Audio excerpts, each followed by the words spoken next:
They say kindness is free, but in the underworld, everything has a price. Elena, a struggling single mom, thought she was just buying a bowl of soup for a starving old man shivering in the rain. She didn't know that the fragile old man was Carlo Moretti, the retired godfather of the most dangerous crime family in the city. She didn't know her simple act of mercy would spark a war, bring a ruthless dawn to her doorstep, and change her life forever. Because when you save a monster's father, the monster comes looking for you, and he doesn't write thank you notes. He writes checks in blood. The neon sign of the Rusty Spoon flickered with a dying buzz. The letter O completely burnt out, leaving the diner to read the Rusty SPN. It was fitting, Elena thought, wiping down the cracked laminate counter with a rag that smelled of bleach and despair. Everything in her life felt a little bit broken tonight. Outside, the Chicago rain was relentless. It wasn't a cleansing rain. It was a slurry of gray water and city grit that slashed against the windows like shrapnel. Elena checked the clock. 11:45 p.m., 15 minutes until closing. Her feet throbbed in her worn-out sneakers. She touched the pocket of her apron, feeling the thin roll of dollar bills. $22 in tips. It wasn't enough. It was never enough. Leo's asthma medication was $60. The rent was overdue by 3 days. And the landlord, Mr. Henderson, had stopped looking at her with patience and started looking at her with that greasy, predatory squint that made her skin crawl. "Hey, Rossi!" Elena flinched. Rick, the manager, stormed out of the kitchen. He was a man made of sweat and cheap cologne. "Stop dreaming and sweep the entryway. It's a mess." "I did it 10 minutes ago, Rick," Elena said, her voice soft but firm. She had learned long ago that showing fear to men like Rick only made them bite harder.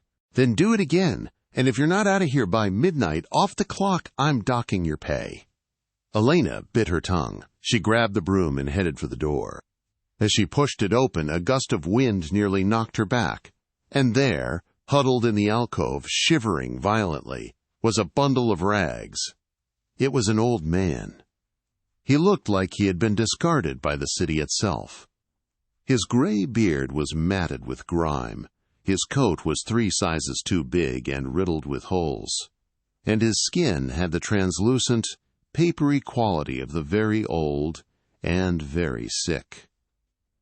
"Please," the man rasped. His voice sounded like grinding stones. "Just a glass of water." Elena's heart, already bruised by her own struggles, cracked open. She looked back at the counter. Rick was in the back office, counting the till. "Come inside," she whispered, ushering him in. The old man hesitated, looking at his muddy boots. I have no money, miss. I can't pay." "I didn't ask for money," Elena said, guiding him to the booth furthest from the kitchen. "Sit. Keep your head down." She went to the kitchen, moving with the stealth of a thief. She ladled out a large bowl of the day's leftover beef stew, thick, hearty, and hot.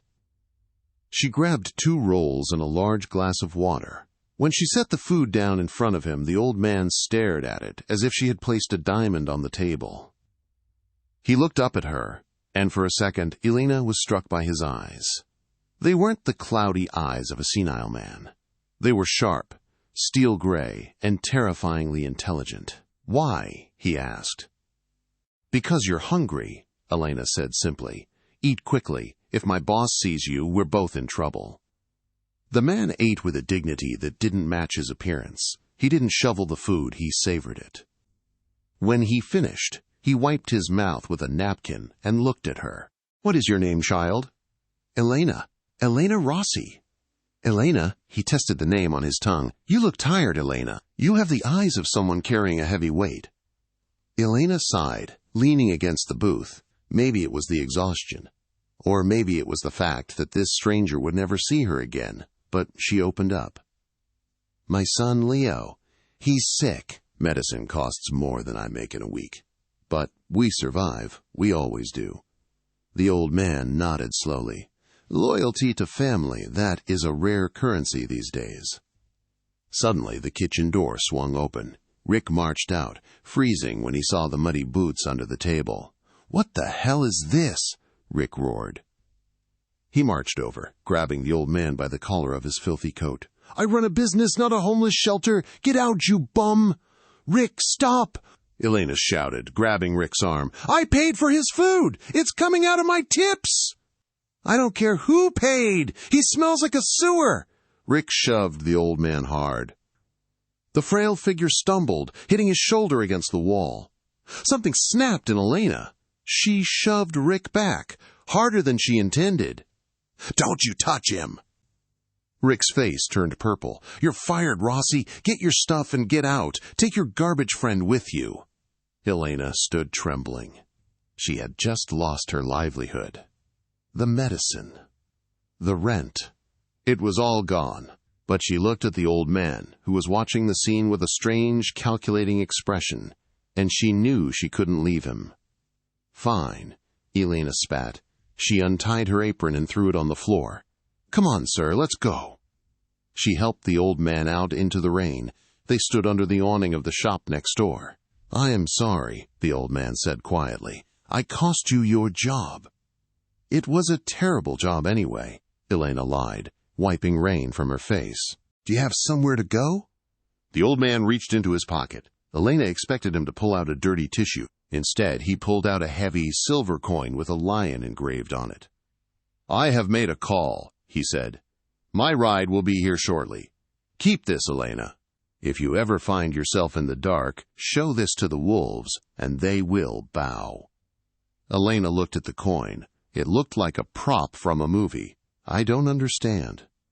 Before she could ask, the roar of an engine tore through the sound of the rain. It wasn't a taxi. It wasn't a bus. 3 black Cadillac Escalades screeched to a halt in front of the diner, blocking the entire street. The doors flew open in perfect synchronization. 6 men in dark suits stepped out, ignoring the rain. They were massive, heavily armed, and moved with military precision. Rick, who had come to the window of the diner to laugh at Elena, went pale.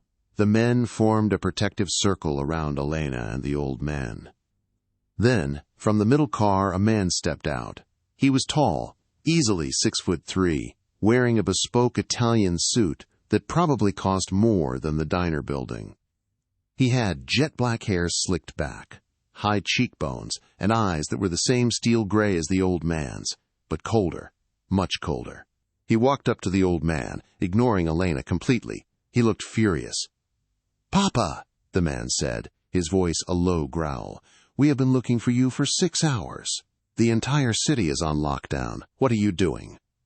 The old beggar straightened his spine. Suddenly, the frailty vanished.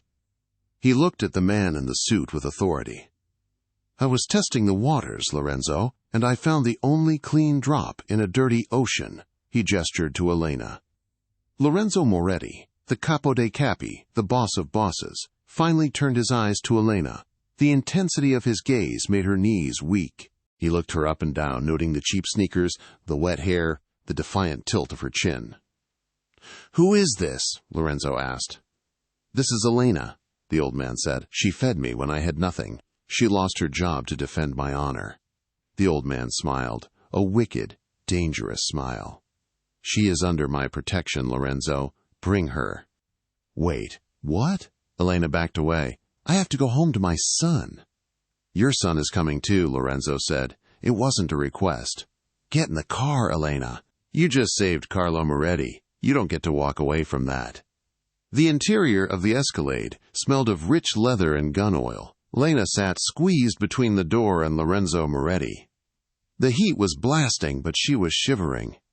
"Where are you taking me?" Elena demanded. She tried to sound brave, but her voice betrayed her.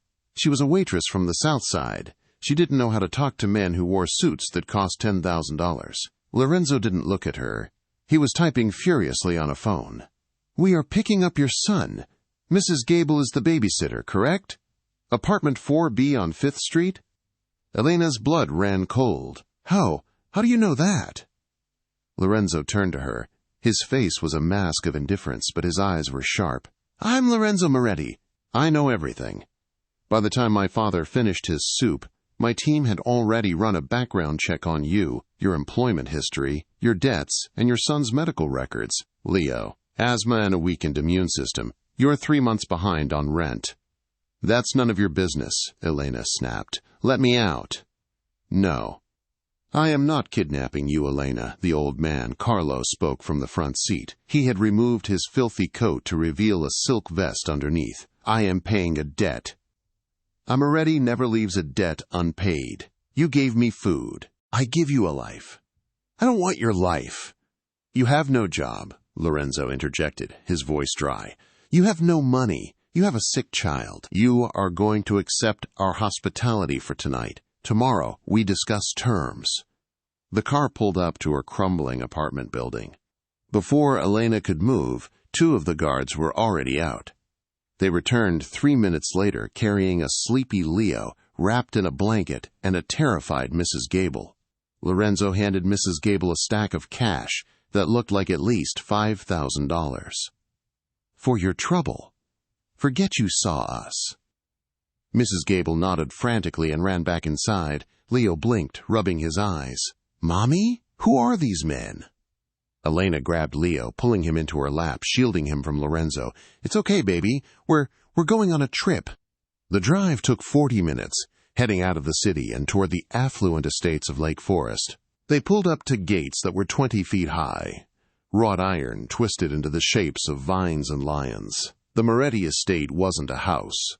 It was a fortress disguised as a palace. Stone walls, manicured gardens, and guards patrolling the perimeter with assault rifles. They were ushered inside. The foyer was larger than Elena's entire apartment building. Marble floors, crystal chandeliers, and art that looked like it belonged in a museum. Take her to the guest wing, Lorenzo ordered a maid. Get the boy settled. Get a doctor to look at his chest. No doctor, Elena said defensively. I can't afford it. Lorenzo stopped walking. He turned slowly, closing the distance between them until he was looming over her. The air crackled with tension.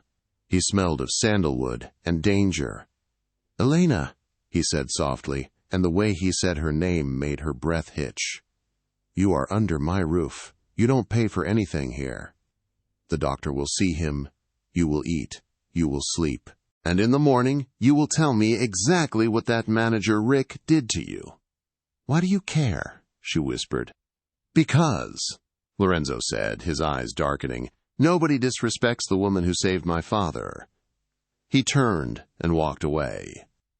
Elena was led to a room that looked like a suite at the Ritz. The bed was enormous. Leo was thrilled, jumping on the soft mattress. A doctor arrived within minutes. A kind older man who checked Leo's lungs and gave him a new inhaler, the expensive kind Elena could never afford. He needs rest and clean air, the doctor said. This place is good for him. Elena sat by the window, watching the rain fall on the estate grounds. She felt like Alice falling down the rabbit hole, but this wonderland had guns and men with dead eyes. Around 2 a.m. she couldn't sleep. She slipped out of the room, looking for the kitchen to get water. The hallways were silent. She passed a set of double doors that were slightly ajar. Voices drifted out. Weakness, Papa. You going out there alone? It's reckless. That was Lorenzo. I needed to see the streets, Enzo. I needed to see who was loyal and who was not. The Venezzi family is moving in on the south side. I saw their dealers on our corners. That was Carlo. I will handle the Venezzis, Lorenzo said. The sound of ice hitting a glass. But what about the girl? She's a civilian. She's a liability. She is strong, Enzo. Stronger than you think. She stood up to a man twice her size to protect a stranger. She has fire. You need fire. Your mother had fire. Do not bring Mother into this. Lorenzo's voice was sharp. I'm just saying, Carlo chuckled. You've been alone too long. You've become a machine. You need something human. I don't need a charity case. She is not charity. She is insurance. The Venezzis know I was out there. They might have seen who helped me. If they find her, they will use her to get to me. We have to keep her here, for her safety. Elena gasped quietly. She backed away, her heart hammering against her ribs. They will use her to get to me. She wasn't a guest. She was a target. She turned to run back to her room to grab Leo and flee, but she bumped into a hard chest. Strong hands gripped her shoulders to steady her. She looked up. It was Lorenzo. He had come out of the office through a side door. He wasn't wearing his jacket anymore. His white shirt was unbuttoned at the collar, revealing a tattoo on his neck, a black dagger. "Eavesdropping is a dangerous habit, Elena," he murmured, not letting her go. I was just getting water," she stammered. "I want to leave. Please, just let us go." "You heard my father," Lorenzo said, his face unreadable. "The Venezzis are hunting. If you leave these gates, you and your son are dead within the hour." He leaned in closer, his lips inches from her ear. "You're mine now, Elena, whether you like it or not." The next morning, Elena woke up to the smell of fresh linen and the sound of silence. A luxury she had never known, living in a thin-walled apartment next to the elevated train tracks. For a split second, she thought it was a dream. Then the memory of the escalades, the guns, and Lorenzo Moretti's dark eyes came rushing back. She bolted out of bed and ran to the adjoining room. Leo was there, sitting on the floor, still in his pajamas. But he wasn't alone. Carlo Moretti, the man she had thought was a homeless beggar, was sitting cross-legged on the Persian rug opposite her 6-year-old son. They were playing with a set of toy soldiers that looked like they were made of solid silver. "Boom! The tank gets you, Grandpa Carlo," Leo giggled. "Ah, but you forgot my sniper in the trees, little lion," Carlo chuckled, knocking over a soldier. "Leo!" Elena gasped. Leo looked up, beaming. "Mom, look! Grandpa Carlo gave me an army." Carlo looked up, his expression warm, a stark contrast to the dangerous authority he had wielded the night before. "Good morning, Elena. Coffee is on the balcony. It is a Colombian blend, very smooth." "We're leaving," Elena said, her voice shaking. "Get your shoes, Leo." "Mom, no," Leo whined. "The air here is nice. My chest doesn't hurt." Elena froze. It was true. Usually Leo woke up wheezing. Today his breathing was clear. The filtered air of the mansion, the lack of city smog. It was actually helping him. "Elena," Carlo said, struggling to his feet with a grunt. "Please, join me for breakfast. If after you eat you still wish to walk out those gates and face the Venezzis alone, I will not stop you. But you should know the news first." Elena hesitated, then nodded. She followed Carlo to a sprawling balcony overlooking the gardens. A table was set with fruits, pastries, and eggs. Lorenzo was nowhere to be seen. Carlo handed her a tablet. "Watch." It was a local news clip. Breaking news. A suspicious fire broke out early this morning at the Rusty Spoon diner on the south side. The establishment is a total loss. Police are also investigating the sudden disappearance of the manager, Rick Evans, whose car was found abandoned near the docks. Elena dropped the tablet. Her hands flew to her mouth. "What did you do?" "I?" Carlo took a sip of espresso. "I did nothing. I am a retired old man who likes soup.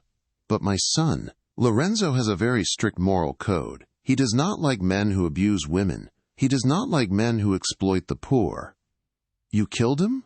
Elena whispered, horrified. "He is not dead," Carlo said, waving a hand dismissively. "Rick is merely relocating. He has been persuaded to leave the state. As for the diner, the insurance money will pay the owner more than that dump was ever worth." "You people are insane," Elena said, standing up. "I can't raise my son around this." "You are safer here than out there," a deep voice rumbled. Elena spun around. Lorenzo stood in the doorway. He was dressed in a charcoal suit, looking fresh and sharp, but his eyes were tired. He walked over to the table, ignoring his father, and poured himself black coffee. "The Venezzi family knows you exist, Elena," Lorenzo said, taking a sip. "My sources tell me they have a description of you. The waitress with the brown hair. They think you're my father's mistress. Or mine. Either way, you are leverage." "So I'm a prisoner?" "You are a guest under heavy protection," Lorenzo corrected. "And I don't like guests who sit around doing nothing. It makes them anxious." He slid a thick folder across the table toward her. "What is this?" "My family hosts the Autumn Charity Gala in 3 days. It's a cover, of course, for all the families to meet on neutral ground. My event planner quit. She found the stress too much. You managed a diner during the lunch rush short-staffed. You can handle a party. Elena looked at the folder. You want me to plan a party while people are trying to kill me? I want you to stay busy so you don't do something stupid like trying to climb the fence, Lorenzo said. Do this, and I'll put $50,000 in an account for Leo's college fund, regardless of what happens. $50,000. That was life-changing money. Elena looked at Leo, who was happily chasing a butterfly in the garden below, guarded by two massive men who looked like statues. Fine, Elena said, her eyes meeting Lorenzo's. I'll plan your party, but I'm not doing it for you. I'm doing it for my son. Lorenzo's lips twitched. It was almost a smile. Good, then get to work. You have a budget of $2 million. Don't disappoint me. For the next 3 days, Elena threw herself into the work. It was a distraction from the terror of her situation. She ordered flowers, managed catering staff, and organized seating charts for criminals who hated each other. She saw Lorenzo sparingly. He was always in meetings, always whispering in corners with his soldiers, but she felt his eyes on her. When she was shouting orders at a lazy florist, she looked up to see Lorenzo watching her from his office window, an unreadable expression on his face. On the second night, she was working late in the library. The house was quiet. You work too hard. Lorenzo's voice came from the shadows. Elena jumped. You walk too quietly. He stepped into the light. He had a glass of whiskey in his hand. He looked exhausted, his tie loosened. He sat in the leather armchair opposite her desk. Why did you really help him? Lorenzo asked suddenly. My father.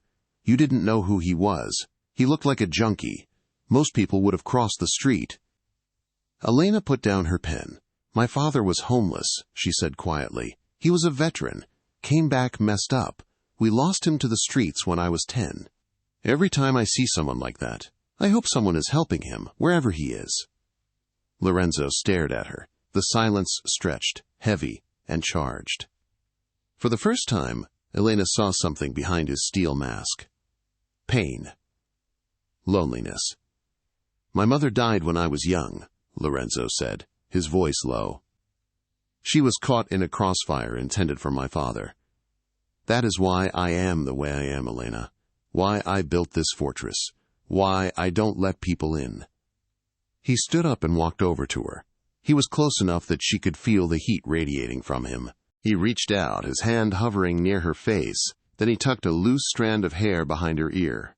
His fingers grazed her cheek, rough skin against soft. Elena stopped breathing. Her heart hammered a frantic rhythm against her ribs. She should pull away. He was a killer.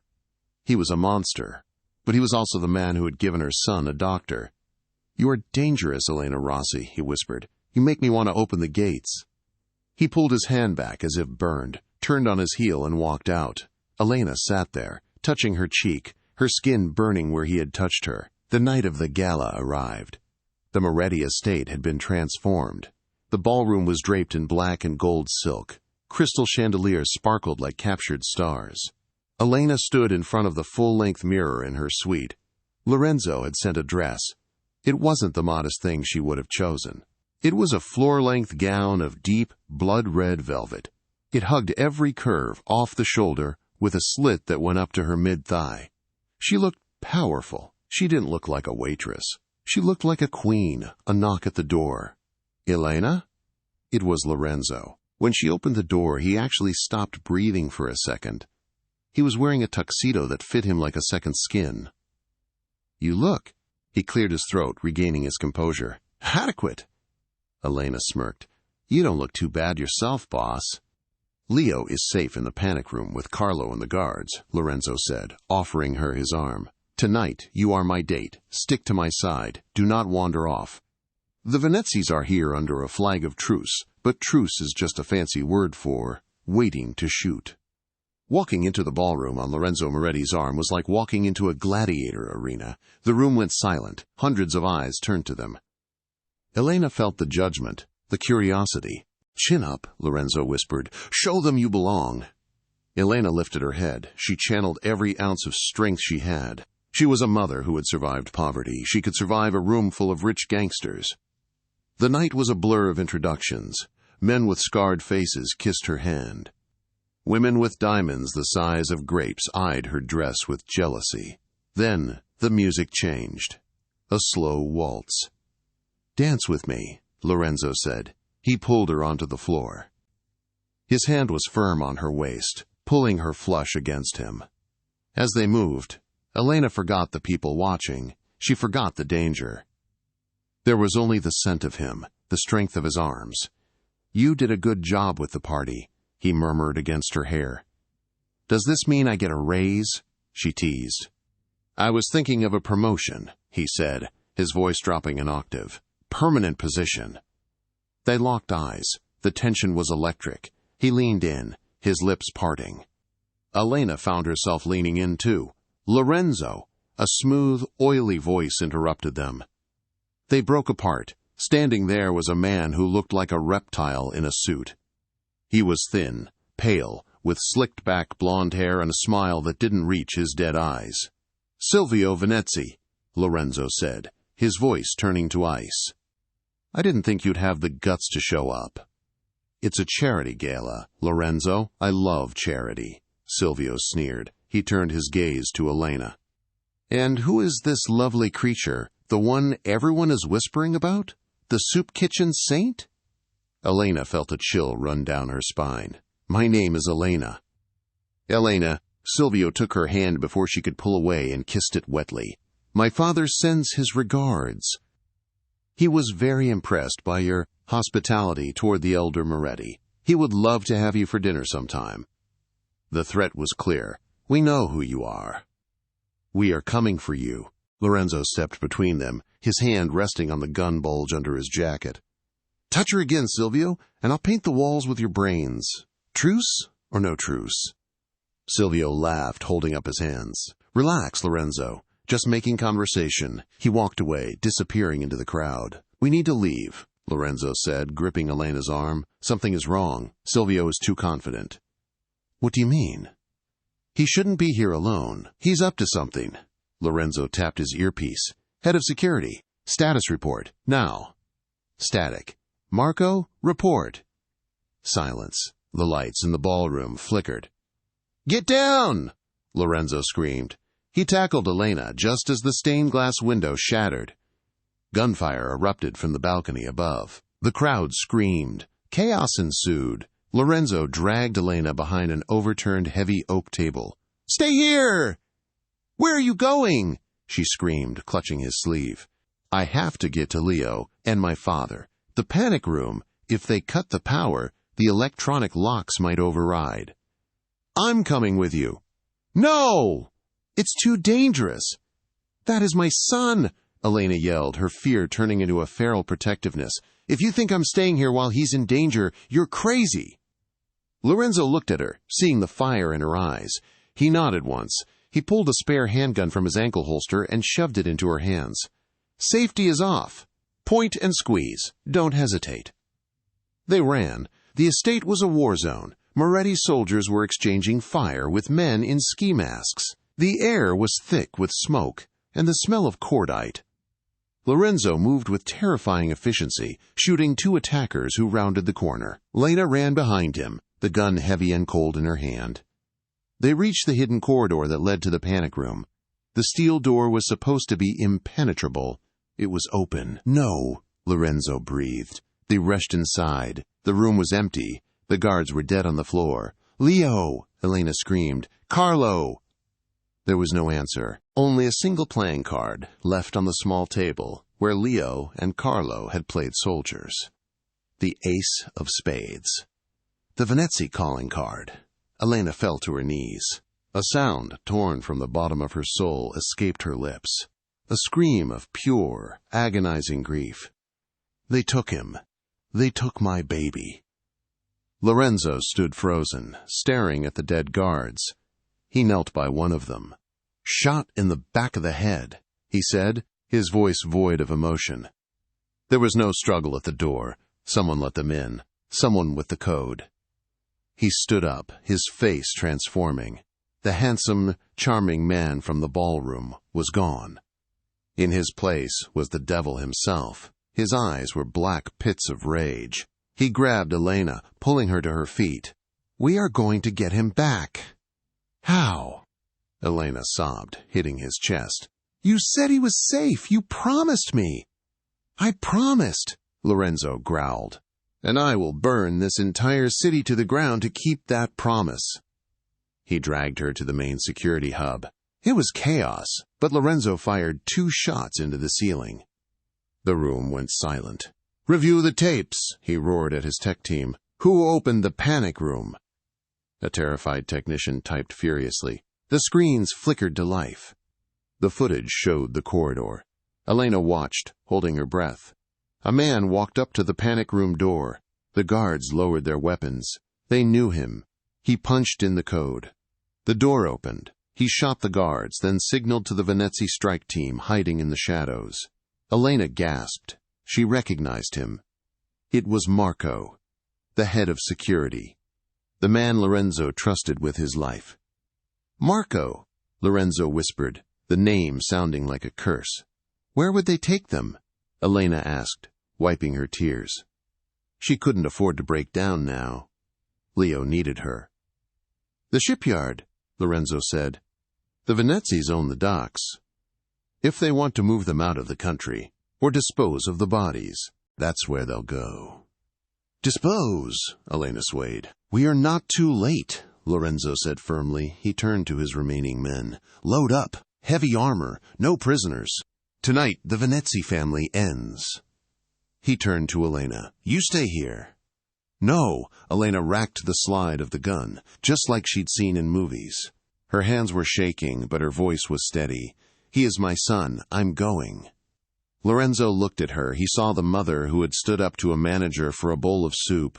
He saw the woman who had walked into a ballroom like a queen. "Stay close to me," he said. "If you see Marco, leave him for me." They piled into the armored SUVs. The convoy tore out of the estate, speeding toward the dark industrial wasteland of the Chicago docks. As they drove, Lorenzo took Elena's hand. His grip was bone-crushing. "I am sorry," he said. "I brought this to your door." "Don't apologize," Elena said, staring out at the rain-slicked streets. "Just get my son back. And then I'll decide if I can ever forgive you." The car screeched to a halt at the entrance of an abandoned warehouse. "They're inside," Lorenzo said, checking his assault rifle. "I can feel it." "How do you know?" "Because," Lorenzo stepped out into the rain, "this is where I killed Silvio's brother 5 years ago. He wants to end it where it started." Lorenzo signaled his men. They breached the doors. Inside, the warehouse was dimly lit. In the center, tied to chairs under a spotlight, were Carlo and Leo. Silvio Venezia stood behind Leo, a gun pressed to the little boy's temple. Marco stood next to him, looking smug. "Welcome to the party, Lorenzo!" Silvio shouted, his voice echoing in the vast space. "Come out, or the kid gets it!" Elena stifled a cry, putting her hand over her mouth. Leo was crying silently, his little shoulders shaking. Carlo looked beaten, blood trickling down his forehead, but he was glaring at Marco with pure hatred. Lorenzo stepped into the light, hands up, weapon on the ground. "I'm here, Silvio. Let them go. This is between us." "Oh, I don't think so," Silvio grinned. "I think I want to watch you suffer. Marco, bring the girl out. I know she's here." Marco stepped forward, scanning the shadows. "Come out, Elena! Don't make me shoot the old man." Elena's heart stopped. She looked at Lorenzo. He gave her a microscopic shake of his head. "Don't." But then Silvio cocked the hammer of the gun against Leo's head. 1, 2. "Stop!" Elena screamed. She stepped out from behind a shipping crate, hands raised. "I'm here. Leave him alone." "Mommy!" Leo cried out. "Elena, no!" Lorenzo roared, reaching for her. But 2 Venezia goons grabbed him, forcing him to his knees. Silvio laughed, a manic, high-pitched sound. "Perfect! The whole happy family. Now, Lorenzo, you're going to watch. First, I'm going to kill your father. Then, I'm going to kill the brat. And then, I'm going to take the girl." He aimed the gun at Carlo. Say goodbye to the legend, folks. Boom. A gunshot rang out. But Carlo didn't fall. Silvio looked confused. He looked down at his chest. A red flower was blooming on his white shirt. He coughed, blood splattering his lips. Who? Everyone froze.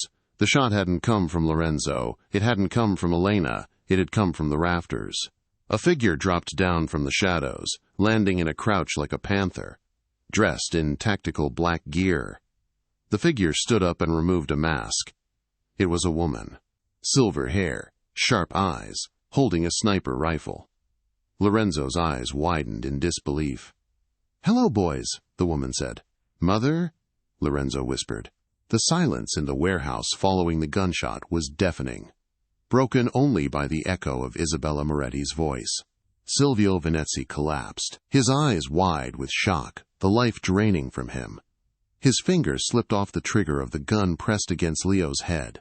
"Now!" Isabella shouted from the rafters, racking another round into her sniper rifle. Pandemonium erupted. The remaining Venezzi guards, realizing their boss was down, panicked. They opened fire blindly. "Get down!" Lorenzo roared, tackling the nearest guard with the ferocity of a wild animal. Elena didn't think. She didn't freeze. Motherhood had overridden fear. While Lorenzo engaged the guards, she sprinted across the open floor toward Leo and Carlo. Bullets sparked off the concrete around her feet, but she didn't stop.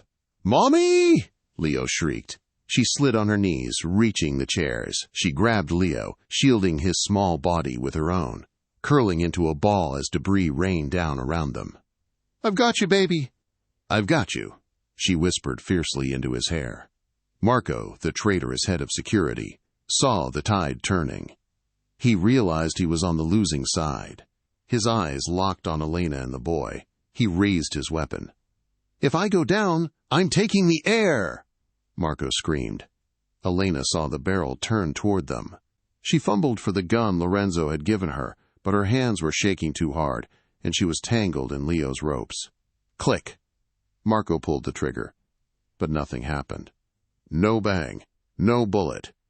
Marco looked at his gun in confusion. "You always were sloppy with your maintenance, Marco." A gravelly voice spoke from behind him. Marco spun around. Carlo Moretti, the frail, starving old man, was standing tall. The ropes that had bound him lay in a neat pile on the floor. In his hand, he held the magazine from Marco's gun, which he had pickpocketed while Marco was gloating earlier. "How?" Marco stammered. "I was tying knots before your father was born, boy," Carlo growled. "And I was escaping them while you were still wetting the bed." Carlo didn't look like a beggar anymore. He looked like the Don he had been for 40 years. He stepped forward and backhanded Marco across the face with a pistol grip, a blow so hard it knocked the younger man to the ground. "You betrayed my son," Carlo said, his voice low and terrifying. "You betrayed my family." "It was business, Don Carlo," Marco pleaded, crawling backward. "The Venezzis offered me the territory. Lorenzo is too soft. He's distracted by this woman." "Soft?" Carlo laughed darkly. He looked over at Lorenzo, who had just snapped the neck of the last Venezzi guard and was now standing, chest-heaving, covered in blood. "My son is not soft," Carlo said. "He is precise, and you," Carlo aimed the gun, "you are expired." 2 shots. Marco fell silent forever. From the shadows of the catwalk, Isabella descended on a repelling line, landing gracefully next to Lorenzo. Lorenzo stared at her, his face a mixture of shock and betrayal. "You died. I buried you. I saw the body." Isabella holstered her rifle and reached out to touch Lorenzo's face. "You saw a decoy, Enzo." "A poor woman from the morgue, unrecognizable." "Why?" Lorenzo's voice cracked. "Because of him." She gestured to the dead body of Marco. 10 years ago I found money missing. Information leaking. I knew we had a rat at the highest level, but I couldn't prove it was Marco. If I had stayed, he would have killed us all in our sleep. I had to disappear to track his network, to dismantle his allies from the outside. "You left me alone," Lorenzo whispered, "for 10 years. "I was never gone, my son," Isabella said softly. Who do you think tipped you off about the ambush in 18? Who do you think killed the assassin in your bedroom in 21? I have been your shadow. She turned to Carlo. And you, old man, you've gotten slow. You let them capture you? Carlo shrugged, wiping blood from his forehead. I wanted to see who would come for me, and I wanted to see if the girl had courage. They all turned to Elena. She was frantically untying Leo, kissing his tear-streaked face. She stood up, pulling her son into her arms, checking him for injuries. Isabella walked over to Elena. The two women stared at each other, the assassin mother and the waitress mother. Isabella looked at the gun in Elena's hand. The safety was off. Her finger was indexed properly. She looked at how Elena shielded the boy. You ran into fire, Isabella noted. He is my son, Elena said, her voice trembling but defiant. I would run into hell. Isabella smiled, a rare, genuine smile. Welcome to the family, Elena. Lorenzo walked over, wrapping his arms around both Elena and Leo. He buried his face in Elena's neck, breathing in her scent, verifying she was real, she was alive. Let's go home, Lorenzo said. We have a lot to talk about. 3 months later, the reflection in the gilded mirror didn't look like Elena Rossi anymore. The woman staring back was a stranger, yet she wore Elena's face. The tired lines around her eyes, etched by years of double shifts and sleepless nights worrying about rent, were gone. In their place was a terrifying kind of serenity. She ran her hand down the silk of her gown. It was a custom piece from Milan, a shade of silver so pale it looked like moonlight caught in water. Around her neck sat the Cuore di Leone, the lion's heart, a diamond necklace that had belonged to Lorenzo's great-grandmother. It was heavy, a physical weight against her collarbone, a constant reminder of the burden she now shared. It is too tight? A sharp voice asked from the doorway. Elena didn't jump. She didn't flinch. She simply turned slowly to face Isabella Moretti. The matriarch of the family, the woman who had returned from the dead with a sniper rifle, was leaning against the doorframe. She was dressed in severe black velvet, looking every bit the lethal ghost she was. It fits perfectly, Isabella, Elena replied, her voice steady. Isabella walked into the room, her movements silent as a cat. She circled Elena, her critical eyes scanning for a loose thread, a stray hair, a sign of weakness. She stopped in front of Elena and reached out, adjusting the diamond necklace by a fraction of an inch. You are nervous, Isabella stated, not asking. Your pulse is visible in your neck. I'm about to walk into a room full of people who would have happily watched me die 3 months ago, Elena said. I think I'm allowed a little elevated heart rate. Isabella smirked, a rare expression that made her look like Lorenzo. Good. Fear keeps you sharp. Comfort is what gets you killed. Marco was comfortable. The Veneses were comfortable. She stepped back, looking Elena up and down with a gaze that was finally grudgingly respectful. You are not the same woman who served soup in that diner, Elena. You walked into fire for your blood. That makes you Moretti. Tonight, do not smile too much. Let them wonder what you are thinking. Let them fear the mystery. I'm not you, Isabella, Elena said softly. I won't rule with fear alone. No, Isabella agreed. You have something I never had. You have a heart that hasn't turned to stone yet. Lorenzo needs that. Just keep a knife in your garter belt, just in case. Elena smiled. Way ahead of you. She tapped her thigh, where a small ceramic blade was concealed beneath the silk. Downstairs, the grand ballroom of the Moretti estate was a sea of tuxedos, jewels, and power. This wasn't just a party, it was a coronation. The remaining heads of the 5 families were there. The politicians who took Moretti money were there. The police commissioners who looked the other way were there. They were all waiting to see the victors. Lorenzo Moretti stood at the base of the grand staircase, a glass of scotch in his hand. He looked devastating in a tuxedo, but his eyes were constantly scanning the room. Old habits die hard. Next to him stood Carlo, looking healthier than he had in years. The homeless act was long retired. He was currently holding court with a senator, laughing loudly, and darting between the legs of the most dangerous men in Chicago was Leo. Elena's son looked like a miniature Lorenzo. He wore a tiny, custom-fitted tuxedo. He wasn't cowering behind his mother's legs anymore. He was chasing one of the guard dogs, laughing, completely at ease in the lion's den. "Careful, little lion," Carlos shouted affectionately. "Don't spill the senator's drink, or you owe him a dry-cleaning bill." Leo ran up to Lorenzo, tugging on his jacket. "Enzo! Enzo! Grandpa said I can have a pony if I learn to speak Italian by Christmas." Lorenzo chuckled, crouching down to Leo's eye level. He fixed the boy's bow tie. "If Grandpa said that, then you better start studying Bambino." But no ponies inside the house. The warmth in Lorenzo's eyes when he looked at Leo made Elena's chest ache from the top of the stairs. This man, who could snap a neck with his bare hands, had spent the last 3 months reading bedtime stories and attending parent-teacher conferences. The music swelled. The chatter died down. Lorenzo stood up and looked toward the top of the stairs. His eyes locked onto Elena. The breath left his lungs visibly. She began to descend. Every step was deliberate. She remembered Isabella's advice. Don't smile too much. She kept her expression cool, regal. She looked out at the crowd, meeting the eyes of the men who had once dismissed her as a waitress. They weren't dismissing her now. They were staring at her with awe and terror. When she reached the bottom, Lorenzo took her hand. His grip was warm and solid. "You look," he struggled for the word, "like you own the place." "I do," she whispered. "I have the deed in my purse." Lorenzo laughed, a rich, genuine sound that startled a few of the guests. He led her to the center of the room. "Ladies and gentlemen," his voice boomed, silencing the remaining whispers. "Tonight is a celebration of peace," Lorenzo announced, his gaze sweeping the room, daring anyone to challenge him. "The Venezia family has been dissolved. Their territories have been absorbed. The streets are quiet." He raised his glass.